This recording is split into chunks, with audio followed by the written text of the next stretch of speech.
What do you do when marriage gets messy? Or maybe you're hoping to get married and you're the mess, or your past is the mess. Does this disqualify you from having a happy, functional marriage or future vocation, even in the religious life? Today, we're going to take a look at some of the tough topics when it comes to mental health, mental disorders, healing from abuse, neglect. A lot of us want these happy marriages, these holy families, but a lot of times this trauma stands in the way. So how do we stare that down, enter into it, and find God in this place where we might fear that we've lost his calling? And so we've got a tremendous guest on the show today. But before we dive in, first, I want to again thank our sponsors, our patrons on Patreon who support this program, make it possible. Thanks to you, we've been able to reach now more than 250,000 downloads of this podcast, and it is thanks to your generosity. And so if you want to support what we're doing at Lust is Boring, you just go to patreon.com/Jason Everett, and you can make a gift of any amount, whether it's $5, $20 a month, anything. And we send you all kinds of free stuff, access to exclusive videos, free resources, and in exchange, you're able to help us spread this message far and wide. We also want to thank our sponsor, Covenant Eyes. I've talked to you quite a bit about them in the past, of the screen accountability software they've got, but they've got a program that I want to point out to you called Strive. And what Strive is a 21-day program with Matt Fradd, good friend of the ministry, to help you break free from pornography once and for all. Not just from a theological angle, but from a neurological, a psychological one. You get videos every day. There's fellowship. It's a tremendous program, and tens of thousands of guys have gone through this, and they rave about it. It is free, and all you got to do is click the link in the show notes here to give it a try. And if you know someone's struggling with this, maybe you're struggling with it, get together, click, say, hey, let's just do this thing together for 3 weeks, because a lot of the guys I meet and girls, look, they don't need to be convinced that porn is wrong. They're like, okay, look, I get that, but like, I don't know how to get rid of the stuff. I've been wrestling with this for 2 years, 5 years, whatever. My spouse is struggling with it. Give Strive a shot. 21 days. It's well-researched, done, focused on the Word of God and a real understanding of the human person, understanding your triggers, your weaknesses, because a lot of times if you understand where this stuff is coming from, there's just less shame associated with it and a lot more hope. And so make sure to check out Strive. You just click the link in the show notes to give that a shot. Now, today, marriage when your past is messy. Our guest today is Maura Preszler, and she's the founder of a ministry called Made in His Image, author, international speaker. She just came out with a new book called Choosing to See Beauty. And she has a strong desire to really break this kind of stigma of shame that's associated with abuse, mental illness. She's a former pastry chef, a former Division I runner, also a wife and mother of 3 boys, lives in Denver, Colorado. And so, Maura, want to welcome you to Lust is Boring. So thank you for coming on the show. Well, thank you for having me. It's great to be here. Yeah, well, it's just so our listeners can be a little more familiar with you, your story. Can you share with us, I'm familiar with your work. You've blogged for a website for quite some time. How did you get to this point of God giving you this passionate desire to be bold and speaking out about these things that are often a bit taboo to talk about? Yeah, so a little bit about me. I grew up in northern New Jersey. I'm the 4th of 7 children, and I grew up in a very abusive and dysfunctional home. And this caused a lot of confusion in my life because we were quote unquote Catholic, 7 kids. We went to daily mass. We went to a Catholic school, and behind closed doors, there was so much dysfunction happening. And this really caused me to have a tremendous amount, a very low self-esteem. And when I was in 8th grade, I remember I started comparing myself to other girls that, in my class. And one day before field hockey practice, one of the girls who was in high school was making fun of someone in my class and calling her, overweight and all these names. And I remember going home that day and looking in the mirror. And it was the first time I remember looking at myself and seeing, I thought I was ugly. And I thought if I had to, I wanted to be considered beautiful. I'd overheard what these girls were talking about, and no one had ever told me before that I was beautiful. So I associated beauty and image with weight. And I remember that day I told my mom, I'm not going to eat dessert anymore. And I had this number that I wanted to be on the scale. And I did not stop until I reached this number. I was a runner, I was a swimmer. So, my mom didn't believe me. Here I was, 13 years old. And I told her that I wasn't, going to be eating dessert anymore. And, she told me, that's ridiculous. And in the back of my mind, it was like this fuel for, okay, no one believes me. I'm not being seen here. I'm going to do, I had this vision and what I wanted, and I was going to attain it. And unfortunately, this sent me down a spiral of a very horrible eating disorder. And I started running more. I started lying about what I was eating, and I lost, over 40 pounds. Oh. And this just kept continuing. It kept continuing until, my mom finally started to see okay, there's something wrong with this girl here. And then I was put in the care of doctors. And while I did put the weight back on in high school, there was just this quest, this yearning within me to know who I was. And I was searching for this answer to these questions through my weight, through how I looked, and nothing brought me this fulfillment that I was searching for. And so, I did put the weight back on. I was able to start sports again, finished high school. I started college.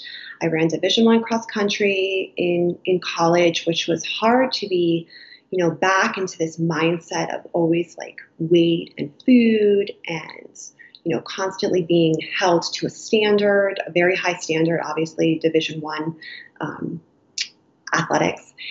And I was dating someone at the time, and he disclosed to me about his addiction to pornography.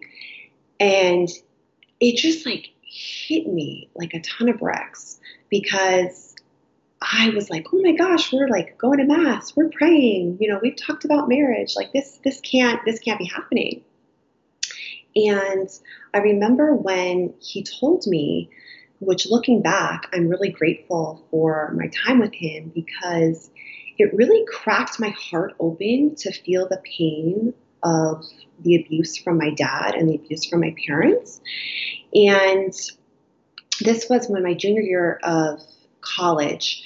So the following year, Focus came to my school, and Varsity Catholic. So they worked with the student athletes on campus, and they tried to get me to join Bible studies. And I kept being like, no, I'm not going to join Bible studies. And they kept pressuring me. Not pressuring, but they kept pursuing me. They really pursued me. And I eventually joined a Bible study, and it was one of the missionaries who was leading the Varsity Catholic Bible study that really led me to a personal encounter with Jesus Christ. And she just had such a genuine love for me. She really sought me out. She really pursued me. She really wanted to spend time with me. And this made me kind of just be intrigued of okay, what is all this Focus Bible study stuff? And she inspired me, or encouraged me to go on one of Focus's mission trips to Calcutta, India. So I was I had always loved Mother Teresa, who doesn't, but I had never done any type of, missionary work. So I humored her and applied for the trip, and lo and behold, I got in. And it was on that trip, we spent 6 weeks serving with the Missionaries of Charity, and I worked at Kaligat, which is Mother Teresa's home for the dying. And our mission was to bring, these people in off the streets and love them and, give them. Mother Teresa wanted everyone to die with, knowing God's love and with dignity. And on this trip, one of the missionaries, he gave a talk one afternoon about God the Father's love. He was one of the Focus missionaries who's since gone on to become a priest. And during this talk, was, it sounds so cliche, but my life really changed. When he was talking about God the Father, he used adjectives to describe God the Father as loving, merciful, caring. And I just like all these walls that I had built up, just like the floodgates just opened. And I just went up to him after his talk and I was like, Eric, there's something that you have that I really want. And he said, Maura, it's a relationship with God as Father. And I asked him, I was like, how do I get that? How do I have a relationship with God the Father? Because this, I just knew like this was what my heart was searching for. And I left India and I made a commitment to myself and to God to continue to pray. We prayed a holy hour every day in front of the Blessed Sacrament in India. And I kept praying those holy hours. And God really used that in a powerful way to reveal to me his love.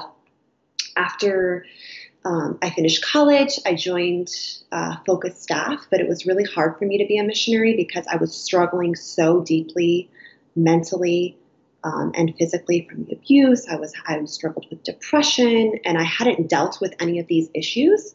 And I went to IPS, the Institute of the Psychological Sciences in Arlington, Virginia, when I was 24. And there I was diagnosed with chronic depression, post-traumatic stress disorder, and a borderline personality disorder. And they advised me to step away from ministry and focus on my own healing. And they advised me to leave the East Coast and kind of just start a new life. And they put me in touch with a Catholic doctor in Nashville, Tennessee, who specialized in trauma. And I called him one afternoon when I left IPS, and the IPS sent him, my psychological evaluation. And he was like, I think I can help you. I packed up everything I owned into my little Honda Civic, and I moved to Nashville. And I started therapy twice a week with him. I got a job. I worked up to 3 jobs, sometimes to afford the care that I needed. And he was the one that inspired me to launch Made in His Image and to help other women who are struggling. And here I am. Wow. What a story. And what a witness to have the courage to dive right into the mess instead of just like perpetually trying to outrun it, because I think a lot of people have that approach of just like, I know it's there, but let's just sweep it under the rug and eventually it'll all evaporate. But like you kind of stared it down and kind of went straight into the storm of all of this. So in your experience of working with women, a lot of our listeners are single and dating, other people are married. So, maybe tackle them one at a time. For those people perhaps that are single right now, you had mentioned, I think in some of the stuff that you wrote, that when a woman suffers abuse, she kind of can go often down one of 2 separate ways. Can you kind of explain what that means when it comes to dating and relationships, the kind of the path that she has in front of her? Like, okay, I've been hurt before, I've been burned before. How am I going to protect myself? How am I going to find love? What are those paths that you found that women often take to deal with that? Yes, absolutely. From my, I've spoken, thousands of times to women, and I've noticed a trend when a woman has been really hurt, whether that's abuse or neglect or rejection, she tends to go one of 2 ways. One being very promiscuous, and the other being just very like kind of how I was. Just people would see me and be like, oh, Maura, she's like super reserved and good and quiet. But at the same time, I chased men emotionally. Like I used them emotionally. Maybe I didn't use them sexually, but I used them emotionally to fill this need in my heart to be loved. And that's a very dangerous path to go down as well, because what we're looking for is this genuine love, from God that only God can fill. And oftentimes this is, a wound that can result from, what I consider to be one of the most pandemic wounds in our world, the father wound. This can happen. I just want to say, like, there are some amazing dads out there. You are one of them. I know so many amazing dads. But some dads, really struggle with affirming their daughters. And God created God created a father to mirror his love. And when that piece is lacking, this little girl she's just flailing around, like looking for this attention, this affirmation. And, as she grows up, she's going to search for it in one of two ways, whether, sexually with men or using them, I believe, like emotionally the way I did, which only ends up in more heartache. And then it's just like the cycle is just repeating itself and they're getting hurt and hurt and hurt until you hit rock bottom. And just so, I think when we think of a woman sexually using a man or allowing herself to be used by him, that's real clear. Okay, she's at the bar, she's hooking up, it's a one-night stand, friends with benefits. It's real clear. But when it comes to like emotionally using somebody, I think it's kind of harder to draw the, like, what does that look like? Can you kind of break open, what does it look like practically for a woman to be using a guy in her imagination, her heart, and her speech, and the flirting, whatever it may be? Help the listeners maybe to identify, like, is this going on in my life? Am I actually using this guy, or is there integrity and direction in this relationship? What does it look like? Yeah, I can speak personally. For me, I had a lot of guy friends, and texting and calling them and hanging out with them and just using them to fill that space, that emptiness, like in my life. In the back of my mind, there were several that I had hopes that maybe one day I would date, but it was a way for me to kind of keep them at arm's length because I was so afraid of being hurt and I wanted to protect myself. So I would just kind of like keep them at arm's length to see how they would, respond to my like pursuing them emotionally. Okay, gotcha. Now it sounds like in your case, you really went into the healing seriously. I mean, you picked up, you packed your suitcases, moved 2 years of intensive several times a week. And this was all before you got married. Is that right? Yes, this was before I got married. This was about four years before I met my husband. Now, for those who maybe have not taken that deep dive of healing, what ends up happening in the marriage? When they think, okay, marriage will take care of this stuff. It'll all go away. That's what's past is in the past. Let's not need to dig it up.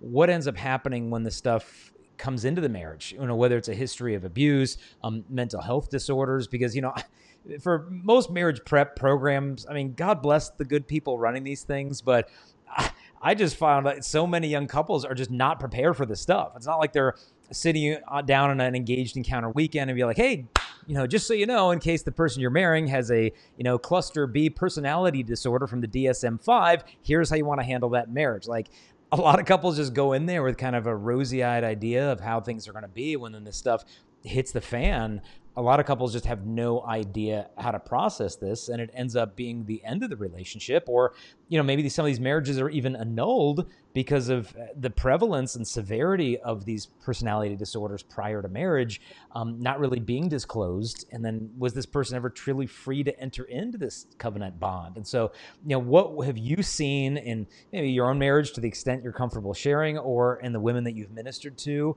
of what a history of abuse or mental health disorders, the toll that's taking on marriage? Yeah, it's huge. And from all the women that I've spoken with, and myself included, like before I got help, I thought, oh, if I just get married, like that's going to fix the problem. And that is not going to fix the problem. Like that's only going to exacerbate, addiction or a disorder or any type of mental health issue, because you're living with another flawed human being and you're bound to butt heads and you're going to see their weaknesses and it's going to come out. And unless you have those tools to, first take care of yourself and your own brokenness, you can't. I just really encourage women to, take care of their own needs before entering into a marriage or even a relationship, because it's all going to hit the fan and it's not going to be pretty. And I always tell women, like, if I had married the guy that I was dating in college, I definitely would be divorced, because I just didn't have the capacity to enter into a relationship and to, to be a girlfriend or a wife and to love the way God created, a husband and wife to love. And it's just so important to, the single women out there. I just want to speak to them first, like to take a step back and to focus on becoming the best version that you can be right now so that you can enter into a relationship as whole as you can be. Like no one's perfect. No marriage is perfect.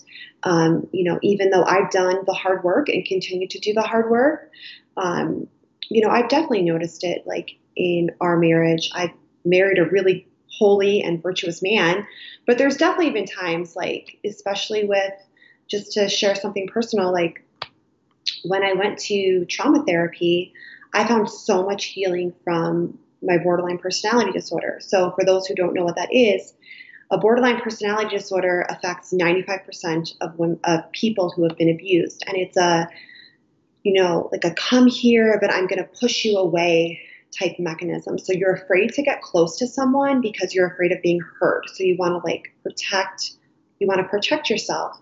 And, my husband and I, like in marriage, you're going to get close to someone, you're going to be intimate with someone, and with a borderline personality disorder, you hold people to like almost a God figure or like the devil. It's extremes. So what therapy taught me was to bring those like extremes to the middle. And I wouldn't have the capacity to love my husband the way I do, as flawed as I am, unless I had those tools. So it's such an important, it's just really important to take the time to become the best that you can be before entering into such a sacred bond. Yeah, and so the counseling is such a gift of self-realization in the sense that when you understand, okay, why am I living like I hate you, don't leave me, I love you, get the hell away, constantly like, where's this coming from? Why am I splitting, and idealizing and then devaluing these individuals in my life? And then you start to understand, okay, wait a minute, this is a protective mechanism that like you're either all safe or completely dangerous. You can't be in the middle because that leaves me in a vulnerable spot of not knowing if you can be trusted or not. And so because I don't know if you're trustworthy, I'm going to take the safest route of sticking you in one of these two boxes instead of living kind of life in full color. It's all black and white. And so you're splitting for the sake of self-preservation.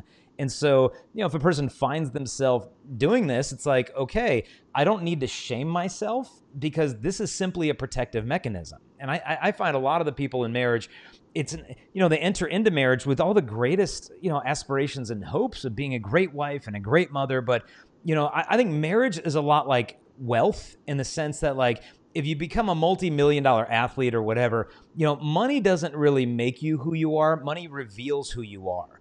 And so if you were, materialistic or stingy or whatever, money is just going to make that so much more apparent as you get older. Whereas, as you get richer, whereas, if you're a person of simplicity and detachment, then it doesn't matter if you got, a 7-figure bank account or whatever, you're going to retain that simplicity. And so within marriage, I think these faults bubble up to the surface because God wants that to happen. But then it reveals, okay, is my issue really that I'm incapable of loving and giving? Or is perhaps the issue like, I don't even know how to receive love? Like I'm afraid to receive love. Did you experience any of that kind of discernment of like, okay, is the problem that I can't love you in a spousal way or that I'm afraid of receiving spousal love? Was that a part of your journey as well? Absolutely. And I was just reflecting on my own therapy journey this morning. When I entered, I was so scarred by how my boyfriend was living behind my back. When I entered therapy, like I couldn't even say the word like sex. The thought of like having sex with someone was so like shameful to me. I remember going into therapy and there were certain words like body parts I couldn't even say. And my doctor would turn on this CD that he had of JP2. A lot of our work together was like Christopher West's Theology of the Body, um, reading John Paul II's letters. And he would turn on the CD of JP2 saying, like, be not afraid. And so he would turn on the CD super loud, and I would have to like say some of these words that I was really afraid to say with his voice like resonating over mine. And slowly he would turn down like the volume of the CD, and I was able to speak. And it was as like so much of this shame and fear and like disgust with myself was lifted, I was able to see that I am worthy of receiving like love from a man. And I think it's really important also like to touch on what you were saying before about like the borderline personality disorder and like the extremes of so much of, telling your partner about like what you may be going through. I remember this time when Michael and I were recently engaged. Michael's my husband, and we were recently engaged, and he was very open to learning about like what I had been through. I was so afraid like to date and to disclose like my story because I was so afraid that like he was going to run, because I'd been on dates with guys before, that they had heard about like, my ministry. And I was afraid that they were going to think like, oh, she's like a problem. Like she's got too much baggage, and run off. And some did. And I'm grateful they did, because my husband is really, he's really in tune, and he's really like good at listening. And I remember once telling him about how like I hold people to like the kind of like the standard, and how I'm trying to like meet in the middle to like, to continue to grow and get better. And we got in this fight once, our first fight after being engaged. And I forget what it was even about, but he came to me and he was like, I just want you to know more. Like, I'm not leaving. Like, I am staying. And it was so like reassuring to me. And I think that's important. And I think it's really good for women to also like ask for what they need, because if I hadn't told him that, he wouldn't know that like I needed that type of like reassurance. And as we've grown, I mean, we've only been married for 6 years, but we've grown so much. And as we've grown, like I've noticed that reassurance, I need it so much less now than I did like when we were first engaged, because I'm learning to receive like that love. And it's so, it's just so important. Yeah, no, it makes a lot of sense that, if we don't really open up our wounds to the people closest to us, in a sense, we prevent them from being able to love us in the most important ways. That if you, I got it together and we're not going to label this thing, So, I mean, I commend you for just speaking the words, PTSD, borderline personality disorder, because I find that, some people, not only the people who suffer these things, but certain medical health professionals are almost afraid to diagnose anything, because it's like, well, we don't want to label people, and there's that stigma. But it's almost like this. I remember seeing an episode of The Office once where Michael Scott was like, look, does a doctor tell a patient if they have cancer? No. What kind of doctor would do? It's like, no, yes. You've got to be able to speak the word, because it's not for the sake of sticking a label on the person. That's all you are. That's all you're ever going to be. It's a diagnostic tool for healing. It's able to say, hey, when you do that, it triggers these very deep fears of abandonment that I have, and I have this volcanic reaction toward you. And it's not because what you did is proportionate to the response I gave you, but because I just need a lot more reassurance in this area. And for a husband, how helpful to know, like, okay, this isn't about me. And so I don't need to personalize all this stuff. It doesn't need to be about me. I need to observe it rather than to absorb it, so to speak. So, I just want to commend you in the middle interview for just speaking the words, because I know I correspond with a lot of women and men struggling with stuff, whether it be, anxiety disorders, and they're just wondering, like, is this gonna just prevent me from ever getting married? Can God just do some miracle and take this thing away? And I remember getting an email from a woman in Asia, and she'd been married for a year, and she and her husband had not yet consummated their marriage. And so the husband was like, let's get the show on the road here. What's going on? But she had such sexual frigidity, And in her culture, it wasn't a place where you go get Catholic sex therapy. That just wasn't something offered by the parish council.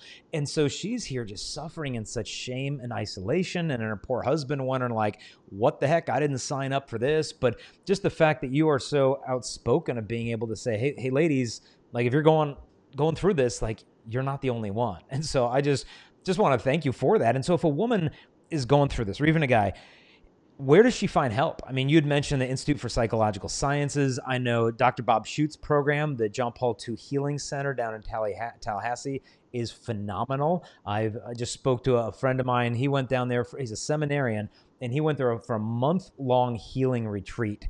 And he just said it just blew his mind. Like he just feels fully alive and just dug up so much stuff that he didn't even know he was wrestling with. Other people, I recommend the CatholicTherapists.com, which is a nationwide directory of mental health professionals that can help you with different things, perhaps in your area.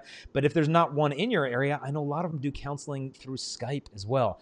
What other resources might you suggest for somebody wrestling in this area? Like, how does she find help, whether she's going through abuse or mental health issues? Yeah, the Catholic Psych Institute, Dr. Greg Bottaro, he has an awesome resource of counselors. On my website, madeinhisimage.org, I have counselors all over the U.S.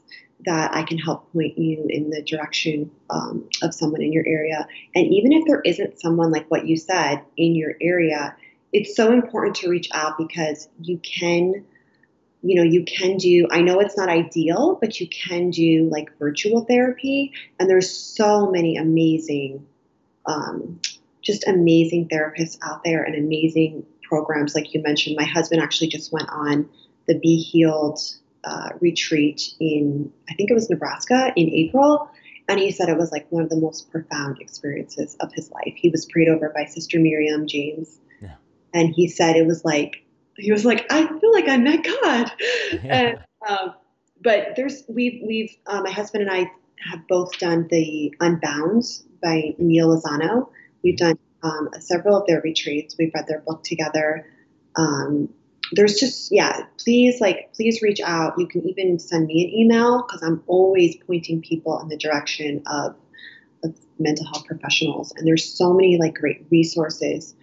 Matt Fradd just put out an amazing podcast with Sister Miriam James about like her road to recovery, which was so powerful. I listened to it 3 times. It was like, just, you're always like learning in like the journey. I don't want anyone to think that like, once you go to therapy, you've like arrived. Like there's always ways to grow. And there's so many great like Catholic and Christian resources out there. So please, please, please reach out.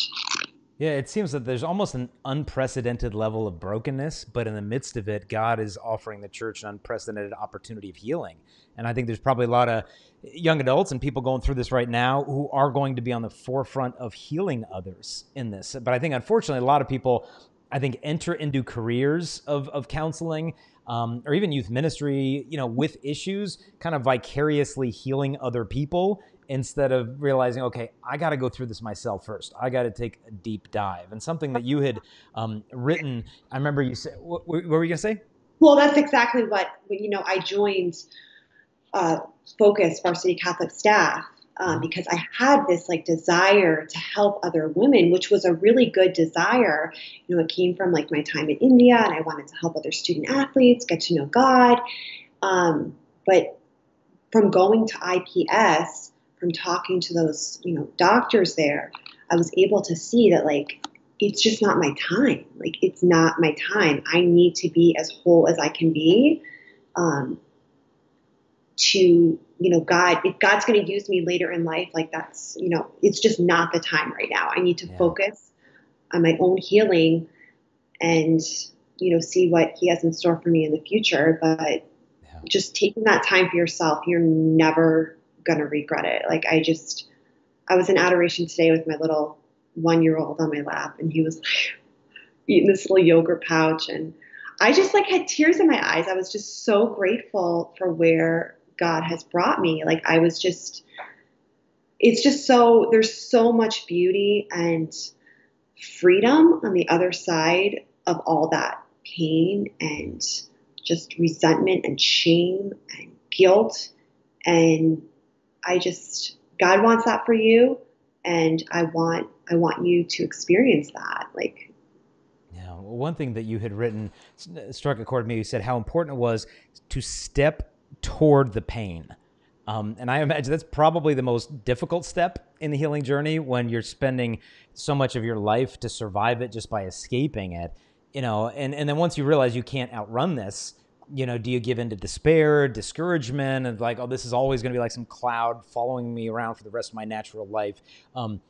Why is it so important to step into the pain, and what does that concretely look like? And I remember hearing a quote once that courage is not the absence of fear. Courage is the judgment that something's more important than your fear. And I think a lot of people are waiting for the fear to dissipate and go away, and then they'll deal with the counseling. But it's almost like, look, this fear can stay here. I can be afraid, but I'm going to go into that dark place, and I'm going to enter in. Could you speak maybe in a moment just how important it is to just go headlong into the pain, and letting go, like you had said, of ministry and different things on the side that may have been almost like a security blanket. Like, I'm getting some healing because I'm helping other people, but letting go of that and going into the pain. Could you elaborate on that?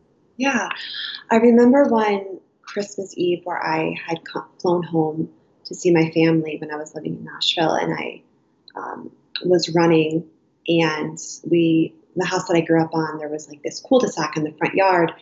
Well, the front, down the hill, there was a cul-de-sac. And I was just walking around the cul-de-sac after running when it was Christmas Eve. And my dad came out into the cul-de-sac where I was walking. And he apologized to me for a lot of the abuse and domestic violence. And it was an apology. Like, I was grateful for the apology. It was all that he could give at that moment. Like, it was all that he was mentally able to give. And he told me, he said, Maura, I didn't want to be my dad because there was a lot of abuse in his family growing up. And I think we all like make that vow to ourselves, like, we're not going to become that person who hurt us. And I did the same thing.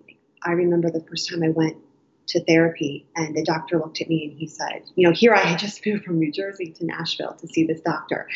And I go into the room and I sit down, and he said, what can I do for you? And I said, I don't want to be my parents. Like, I don't want to have a marriage like my parents. And I had made this like vow to myself that I wasn't going to marry someone like my dad, and I wasn't going to be my mom. And he said to me, I can't promise like, where you're going to turn, how things are going to turn out for you, because, I'm obviously not God, but I can tell you that you're in the right place. Like, you are here, you want to get better. And stepping towards the pain, I mean, I look at the cross, like, the only way is through. Like, the only way to Easter is the crucifixion. And we are called to mirror Christ, and we are called to lay down our life for others. And we can't do that until we have, we step towards that pain. We face that past. I look at my own family, which is heartbreaking to look at sometimes. Abuse is generational, and I'm breaking that, like, God's grace, praise be to God. Like, I'm breaking that chain, like, in my family. Like, my kids are not going to grow up in an abusive home. Praise be to God, because I am doing the work, and I see, like, abuse is generational. Like, these addictions people are struggling with, it's all coming from a place of great pain. And until we crack, until our hearts are cracked open and we're able to, like, real and raw and feel those emotions and that pain, we can't heal. Because, as children, like, I was giving those coping mechanisms, what I learned from my parents, because that's what they were doing. And, there's not a point where, oh, you're 15 now, so you're not going to do these destructive behaviors. Like, no, you carry that into your adult life. And until we face that, until we embrace our past, there's no way to heal from it. There's no way to get better coping mechanisms until we we do that. So I really want to encourage anyone out there who's struggling or feeling like they aren't worthy of love, or they, God doesn't have a plan for them. I hear from so many women that like God has like forsaken them, that God thinks of everyone else but them. And I just want to like claim that as a lie, because he loves you, and he desires your good, and he desires your healing, and he wants to help bring you to the other side of all that pain. Yeah, because when we buy the lies that kind of grow out of the wounds, our behavior ends up flowing from those lies. And, one of the behaviors being not pursuing counseling, because what's the point? God wouldn't heal me. And I think a lot of people, in a sense, who've been abused lack the self-love to do it for themselves.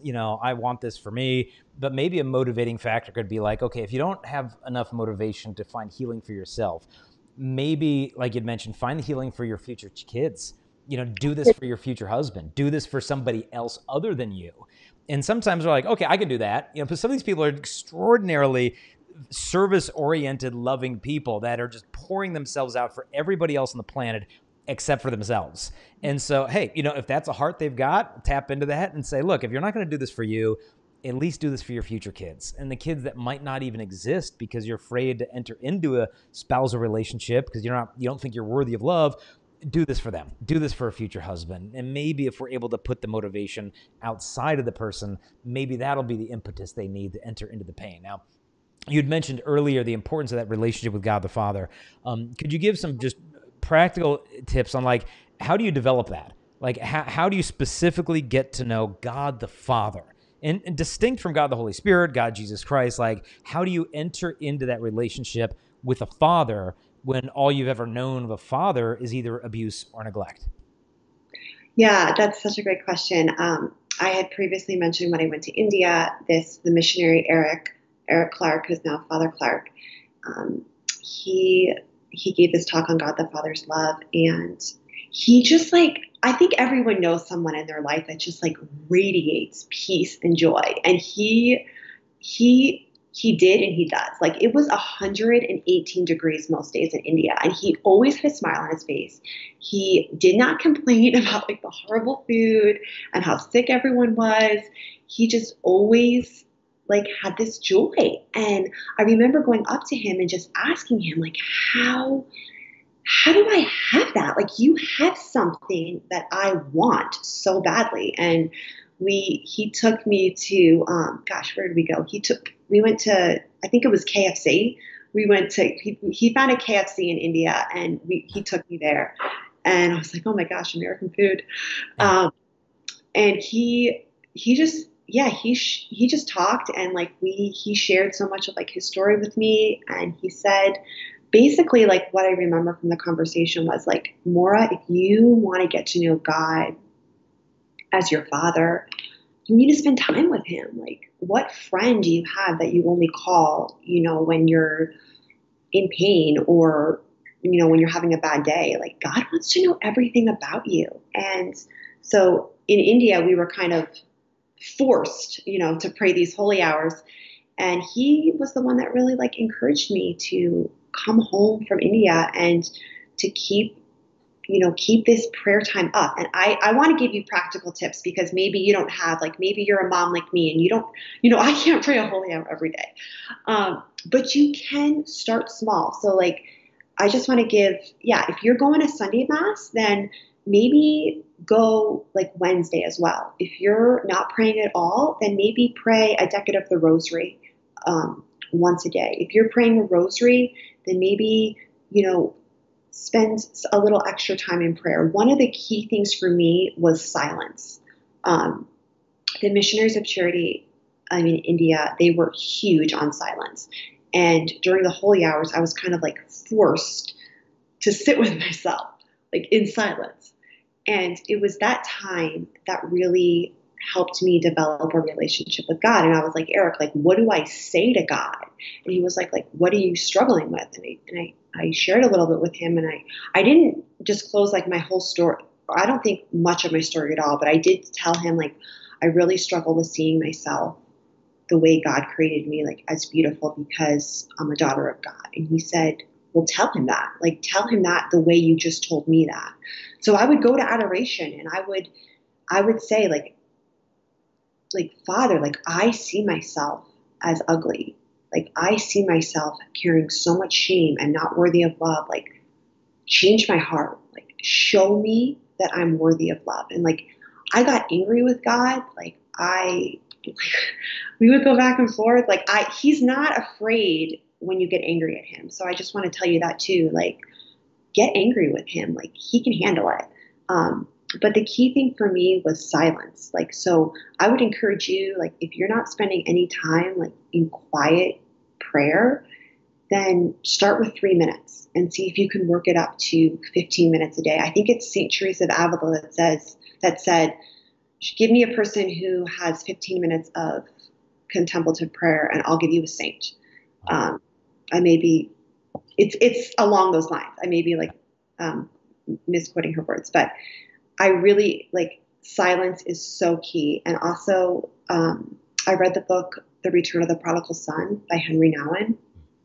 And that was, I think we all have like those books that are like, oh my gosh, that was like such a wow moment. But this book was really that for me. It talked about God the Father's love and how at one point in our life, we're all, the prodigal son, we're all the elder son filled with resentment, and how we're called to become the father. And it was just a practical tool that I was able to like read in adoration to see like, okay, like this is who like God is. And slowly, because I had no example like of God the Father's love, and slowly like God worked in my heart. And like today I can sit here and I can say like, I am so thankful for that pain and that suffering, because I wouldn't know God the Father the way I do if I hadn't experienced that. So there is like beauty in your pain, and ask God to show you, like to reveal to you what that is, because he desires to show that to you. And so I'm rambling, but that's great stuff. Moving from the Heavenly Father to the earthly father, parents, one thing I'd love to ask you before we close is, let's say you're a parent and your daughter is struggling with body image.